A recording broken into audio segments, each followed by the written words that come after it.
상급병원에서 좀 마음의 상처를 입으신 것 같아요. 그래서 왜 왔냐? 이제 뭐 이런 식으로 아마 선생님이 얘기를 하셔서 원래 이렇냐? 라고 물어보시는 것 같고요.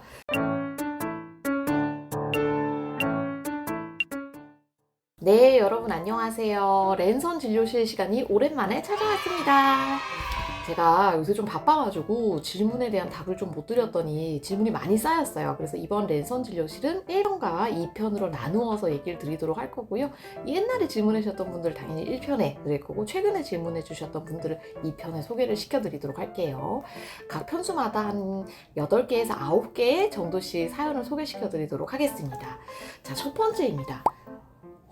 이분은 2년차 알코올성 간경화 환자분이고, 원래 그냥 일반 병원에 다니셨는데 큰 병원을 이제 한번 가보라 그래서 소견서랑 초음파 영상 뭐 이런 거 들고 상급병원을 갔는데, 상급병원에서 좀 마음의 상처를 입으신 것 같아요. 그래서 왜 왔냐? 이제 뭐 이런 식으로 아마 선생님이 얘기를 하셔서 원래 이렇냐? 라고 물어보시는 것 같고요.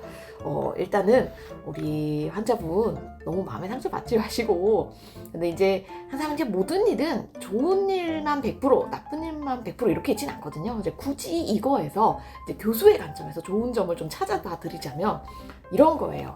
그러니까 이제 대학 교수들은 솔직히 일반 로컬 병원에서 좀 상태가 안 좋으셨을 때 대학 교수들한테 많이 보내잖아요. 그래서 일반적으로 리퍼가 되는 환자들의 상태가 조금 안 좋을 거다라고 예상을 하고 있는데, 의외로 굉장히 상태가 좋은데 1차 병원 선생님들이 좀 걱정이 과해서 저희한테 보낼 때가 간혹 있어요. 자주 그런 건 아닌데, 이제 딱 봤는데 뭐가 지금 당장 해줄 것도 없고, 예를 들면 그런 거예요. 저 같은 경우에 누가 봐도 길버트인데 뭐 환자한테 너무 겁을 많이 주어서 환자가 오히려 정말 걱정 때문에 얼굴이 누래진 상태로 길버트가 큰 병이냐 그래서 막 눈물을 흘리시면서 올 때가 막 있단 말이에요. 그럼 그거 큰 병 아니고 뭐 지금 당장은 해줄 거 없고 어차피 추적 검사만 잘 하면 되는데, 이제 아마 그 대학병원 선생님이 좀 연세가 있으신가 봐요. 근데 그거를 이렇게 좀 예쁘지 않게 아마 표현을 좀 하셔서 그렇고요.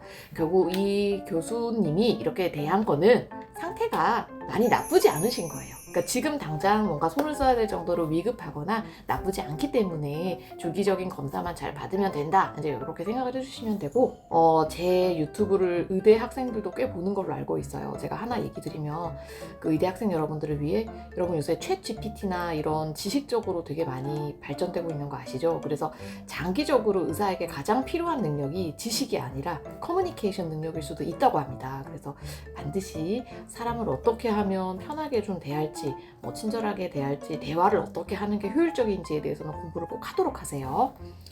자, 두 번째 질문 드리도록 할게요. 여기는 43세 비형간염 보균자이시고 12월 초에 개인병원에서 DNA 검사를 했는데 수치가 만 정도 가깝다고 해서 약을 먹으라고 하셨다고 합니다. 근데 간 수치가 정상이어서 의료보험 혜택이 안 되고 비보험이라고 한다는데, 그러면 이렇게 비보험일 때 약을 먹어야 되는지 안 먹어야 되는지를 물어보셨어요. 제가 바로 직전에 올렸던 영상 기억나시죠? 우리 3월 1일부터는 항바이러스제 처방 기준이 바뀌게 됩니다. 그래서 이 환자분 같은 경우에는 일단 간 수치가, 근데 이게 정상이란 게 어느 정도인지를 모르겠는데 대략 한 40에서 뭐 60, 그러니까 80 미만이라도 파이브로스캔 검사에서 F2 이상의 소견이 발견되면 보험가로 약을 드실 수가 있거든요. 그래서 혹시 다니고 계신 병원에 파이브로스캔이 있다면 검사를 한번 해보시는 걸 추천드리고, 만약 그 병원에 파이브로스캔이 없다고 하면 파이브로스캔이 되는 2차나 대학병원으로 한번 오시는 게 좋겠습니다. 만일 파이브로스캔을 했는데 F2가 안 된다, 생각보다 상태가 좋다, 그러면 DNA가 조금 높아도 기다려도 크게 지금은 문제가 되지는 않으세요. 그러니까 비보험을 제가 막 싫어하는 거는 아닌데, 이 비보험이라는 게 지금 말씀하신 것처럼 한 번 스타트를 하게 되면 평생 비보험을 가야 되는데 가끔씩 무시를 못합니다. 왜냐면 우리는 적어도 5년, 10년 정도를 먹어야 되는 약이거든요. 그래서 그 스타트에 대해서는 한번 이제 그런 경제적인 것까지 한번 생각을 할 필요가 좀 있을 것 같아요. 자, 다음 이제 세 번째 질문은 복수가 자연적으로 배출되기도 하냐 물어보셨어요. 여러분, 복수가 일반적으로 간이 안 좋은 사람한테 생기는 걸로 많이 알려져 있는데, 실은 생리적인 복수도 꽤 많이 있습니다. 예를 들면 우리 뭐 가임기 여성들 있잖아요. 복부 CT 찍어보면은 이제 뭐 난소라든지 그 주변으로 해서 아주 작은 양의 복수가 있는 경우도 있고, 근데 우리 몸에는 복막이라든지 그 복강 내에서 작은 양의 복수는 흡수를 합니다. 그러면 이 간경화 환자들은 복수가 왜 그렇게 많이 차냐? 흡수할 수 있는 양보다 배출되는 양이 더 많기 때문에 그래요. 그래서 정상인에게도 어느 정도 굉장히 경미한 정도, 특히 가임기여성은 생길 수가 있고, 하지만 양이 적을 경우에는 크게 걱정할 필요 없이 알아서 흡수된다, 이렇게 생각하시면 됩니다. 자, 그 다음에 다음 환자분은 제가 진짜 막 외모로 칭찬해 주실 때마다 어떻게 해야 될지 모르겠어요. 이거 여러분 쏘다라는 어플인데 좀 쓰세요. 다른 사람 만들어주거든요. 네, 미모의 선생님께 진료받고 싶어서 병원 옮길까 했는데 제가 다니는 병원에서 너무 멀다, 항바이러스를 10년 이상 드시고 있다고 얘기를 했습니다. 제가 이 질문을 왜 이제 올렸냐면요, 여러분, 저도 이게 막 유튜브에서는 사실 시간이 많고 친절하게 보이지만 일반 진료실로는 똑같은 의사입니다. 똑같은 시간 없는 대학병원 의사고, 그래서 제가 제 환자분들한테 항상 하는 얘기가, 가는 가까운 데 의사 선생님이 있어야 된다라고 얘기를 드리거든요. 아무리 명이라도 나랑 먼 데 있으면 아무 소용없어요. 그래서 가까운 데 있는 병원 꼭 다니시고, 그래서 저는 제 외래 다니는 분들도 이사를 가신다고 하면은 정말 아까워하지 않고 소견서라든지 이제 가까운 병원 가실 수 있도록 준비를 해드리거든요. 이미 항바이러스제 10년 이상 잘 드시고 계시고 치료 정말 잘 받고 계신 거예요. 그래서 그냥 혹시 뭐 궁금하신 거 있으시면 저한테는 지금처럼 이렇게 질문으로만 해주시면 되고, 가까이 있는 선생님을 믿어주세요. 자, 그 다음에 환자분께서 질문하신 게 바라크루드, 이것도 항바이러스제가 맞냐 물어보셨어요.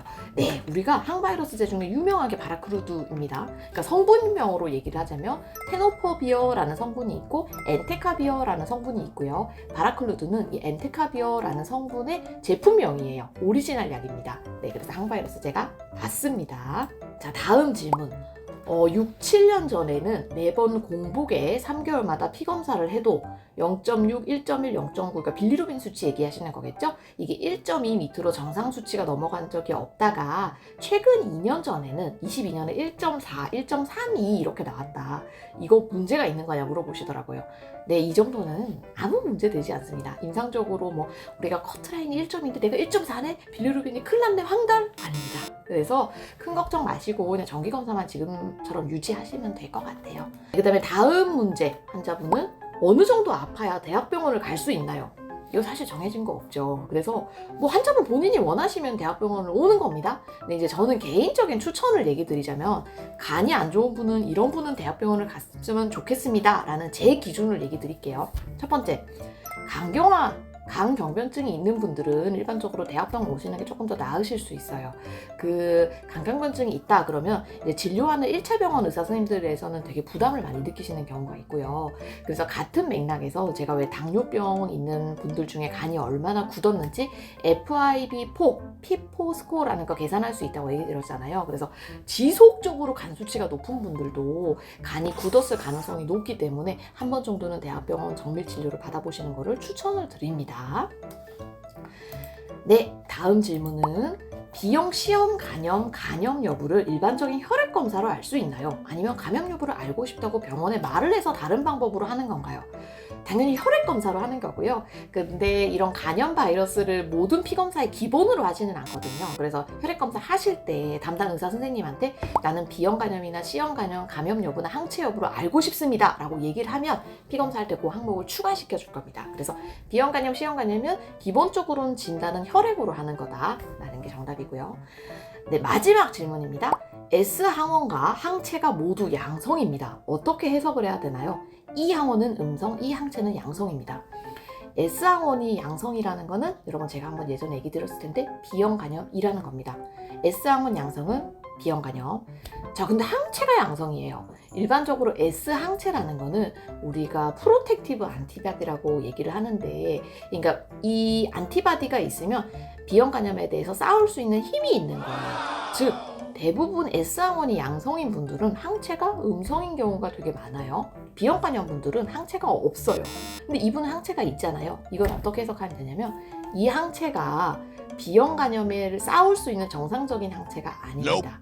즉 우리가 S항원 뮤테이션이라고 얘기를 하는데, 결론은 B형 간염은 맞고 항체는 있지만 이 항체가 B형 간염에 대해서 싸울 수는 없는, 네, 그래서 우리가 S항원이라고 하는 게 이제 뭐 정상적인 항원이 있고 그 다음에 뮤테이션된 돌연변이가 있거든요. 돌연변이 스타일이고 B형 간염이 맞습니다. 항체가 있다 그래서 나는 B형 간염이 좋아졌네 라고 생각하시면 안 되고 꾸준히 검사 받으시는 걸 추천드려요.